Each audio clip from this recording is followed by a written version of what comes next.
Too many immigrants. 65% sa mga Canadians na tinanong sa isang survey ay nagsabi na ang current immigration program ng Canada ay maghahatid ng napakaraming newcomer dito sa Canada. Too many people ang sabi nila. And most of them believe na ang mga newcomers na ito sa Canada ay pabigat pa sa housing problem, sa stress ng healthcare services, at iba pa mga social programs ng Canada. At alam nyo ba na meron na ring mga hate crimes kaugnay ng immigration? At ito pa ha, marami na rin po ang nagbo-boycott sa mga kumpanya na nag-hire ng mga temporary foreign workers. Ganun nakatindi ang reaksyon ng mga Canadians tungkol sa immigration. Yan ang ating topic ngayon guys, kaya stay tuned. Don't forget to subscribe to my channel. Hello again! Welcome back sa Ate Menchie po ito at muli, another topic about Canada. Kung gusto niyo po ang ganitong mga paksa, please subscribe to my channel at salamat sa mga dati nating subscribers. Pwede rin po kayong mag-follow sa aking Facebook page na Menchie's Philcan Life and you can join and be a member of this channel. Thank you, channel members! Salamat kay Erwan Villanueva, kay Marjorie Ramos, kay Marjo Humento, Imelda Leal, kay Jen C, Crystal Snow, Nenette Lapira, Neri Castro, kay Selinia, Daisy Cabur, Nani, Marciano, and Nimpa. Thanks sa inyong support sa aking channel. Let's go sa ating topic guys. May kaugnayan ito sa mga naganap lately na announcement tungkol sa mga changes, restrictions sa iba't ibang mga programa po ng immigration. Yung pagbabawas ng low-wage workers, ng paghinto ng visitor to work permit, pagbabago sa mga international students, yung mga ganun, no? Sapagkat ngayon po ay mayroong growing sentiment and backlash kaugnay ng immigration. Ang sinasabi nga po nila ay sobrang dami naman ang dumating at darating pa na mga immigrants, temporary at permanent. Okay? So, when we say immigrant, pinagsasama na natin yung word na yon dun sa temporary and permanent na dumarating dito sa Canada. Titingnan natin ang aspetong ito na reaction from the Canadians, yung mga locals na narito sa Canada. Kasi maaaring hindi nyo po alam kung kayo ay outside Canada. Hindi nyo alam ang totoong sentimiento ng mga narito. So this time sa ating video, atin namang bigyan ng pagkakataon na marinig kung ano ang sinasabi nila tungkol sa pagdagsa ng mga foreign workers at mga permanent residents dito sa Canada sa nakalipas na ilang mga taon na nagkaroon ng massive or madami na dumating. Sa isang article na inilabas po ngayong araw na ito, September 6, 2024, mula sa Reuters at nakita ko rin sa CTV sa website nila. Ang title ay Backlash Against Immigrants Challenges Canada's Welcoming Image. Ang Canada po kasi ay may welcoming image na pag dumating ka sa Canada, welcome to Canada, very polite at napaka mababait, magalang ang mga Canadians. Pero, yung welcoming image, parang nabawasan. Basahin natin ang ilang parte nito, guys. Very interesting. A growing perception in Canada that immigration is to blame for some of the country's economic woes in fueling a xenophobic backlash evidenced by a surge in reported hate crimes against visible minorities, advocates and community members say. So, meron pong mga crimes na may kaugnayan sa usapin ng immigration at ang kanilang napupuntirya ay ang mga minorities. Long a nation that took pride in welcoming newcomers, Canada is facing a reckoning over a sharp rise in the number of temporary residents such as international students, workers in recent years. Opinion polls show a growing slice of the public believes Canada has too many immigrants and many blame them for a worsening housing crisis and surge in the cost of living. Yun, so iniuugnay pa nila ang pagdating ng mga iniuugnay po nila na isa sa mga nag-fuel sa problema ng housing at saka ng iba pang pagtaas ng presyo, etc. ay ang pagdating ng mga newcomers out. Hate crimes reported by police more than doubled from 2019 to 2023, according to the latest figure from Statistics Canada, with 44.5% of incidents in 2023 motivated by race or ethnicity. Hate crimes can include anything from homicide and assault to mischief and public incitement of hatred. Pag sinabi na dyan na, go back to your country. Yan. O di kaya ay, you should not be here. You don't belong here. Yan. Yan po ay, yung mga ganyan po ay napakaseryosong bagay. At sangayon sa pulis, dumarami ang gantong insidente.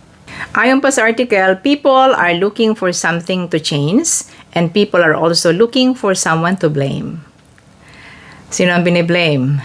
Ang administrasyon po ng kasalukuyang government sapagkat sila yung gumagawa ng policies.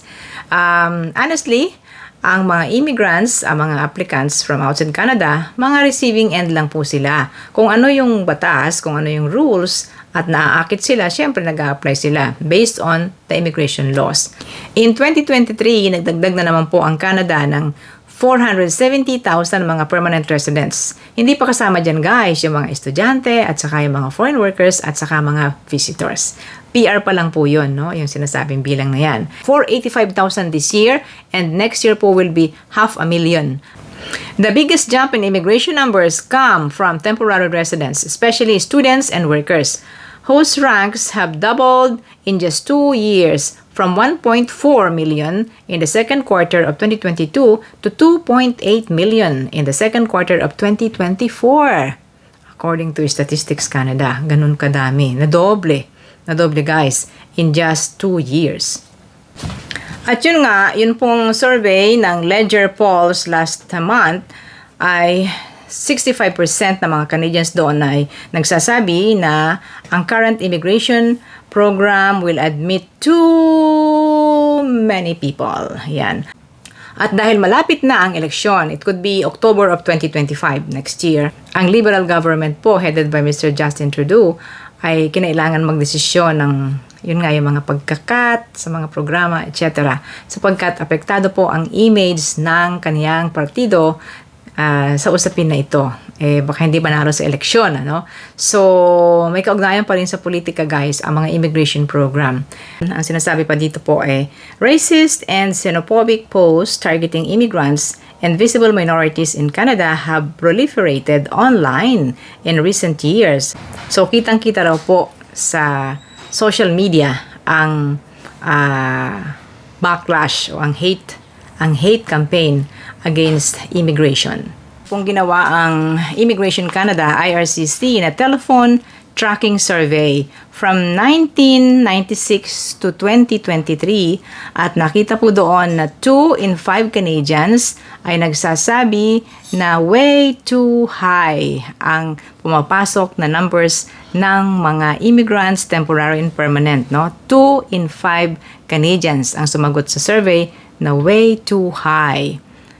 Ang target po na PR for 2024 ay 485,000 and next year it's going to be 500,000 or 500,000. Pero this coming November ay petsa na naman yan para mag-announce ng bagong mga immigration announcement ang Canada at malalaman natin kung babaguhin nila itong target na ito. No, we will see. Dahil posibleng may epekto na nga po dito yung backlash ng mga Canadians, maaaring ibaba nila ang target na 500,000 for next year. Another evidence, guys, ng growing sentiment ng mga Canadians ay ang lumalawak po na mga campaign, mga individual campaigns yung iba at yung iba ay group campaigning na i-boycott ang mga kumpanya na nag-e-empleyo ng mga foreign workers. Can you believe that?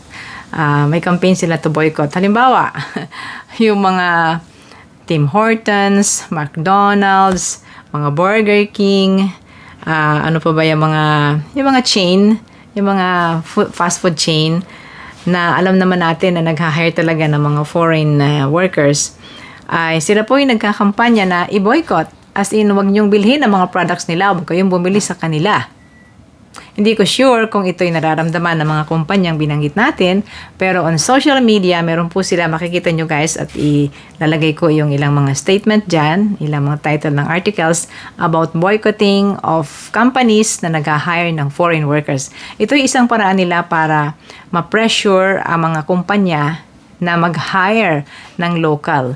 Sa ngayon pa nga po sa isang binasa kong statement dyan sa mga campaign na yan, ay sinasabi nila na ang mga posisyon, mga trabahong yan na nasa mga fast food chain, dati-rati ay trabaho para sa mga estudyante ng Canada, para sa mga kabataan, para sa mga entry-level na starter, pero ngayon daw po hindi na makuha ng mga locals sapagkat nag-hire sila from outside Canada. Para ano? Para sa cheap labor, para mas mura ang kanilang babayaran, at para mas madali nilang i-manipulate and other things na may kaugnayan nga po sa pag-abuse ng sistema at ng mga workers. Isa pang nakikita natin guys nga na friction ay ang community ay merong direct na contact sa mga foreign workers. At doon nangyayari po yung friction, yung bibigyan nila ng masasakit na salita ang mga foreign workers dahil mukhang Asian ka or mukhang hindi ka Canadian, ay sasabihan ka ng go back to your country, o di kaya ay magsisigaw sila at sasabihan ka na you're not welcome here, why are you here, mga ganyan, no? So, yun po ay sabihin na natin na parte pa rin po ng at yun po epekto pa rin ng mga at yun ay parte pa rin guys ng mga sentimiento nga ng mga Canadians over this immigration program which has been massive. Tingnan natin guys ang isang article na ito from British Columbia, Canada. Ang title, McDonald's boycott threatened over use of temporary foreign workers. BC Federation Labor President Jim Sinclair says his organization may call for a Canadian boycott of McDonald's if it doesn't immediately commit to stop using temporary foreign workers. Although ang article na ito ay medyo luma na guys, pero meron kasing isang portion dito na ito ipapakita ko sa inyo. Ang sabi dyan, it's not a fight with Filipino workers or any other workers. It's a fight with employers taking advantage of human beings. Binanggit pa yung Filipino.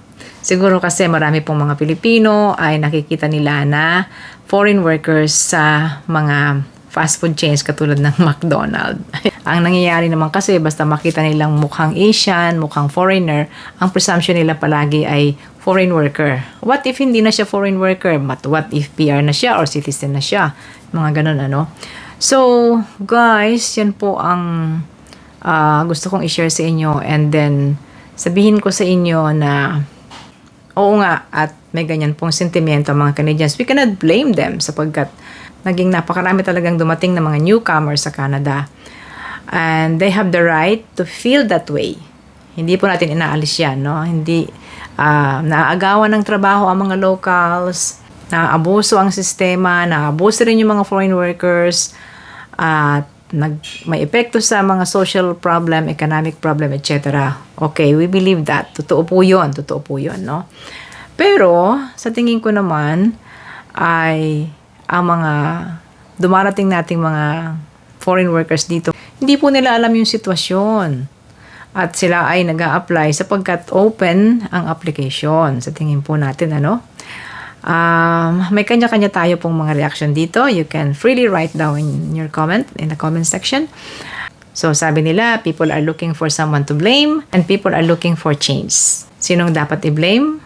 And certainly, we need the change. Thank you for watching, guys. Si Ate Menchi ito.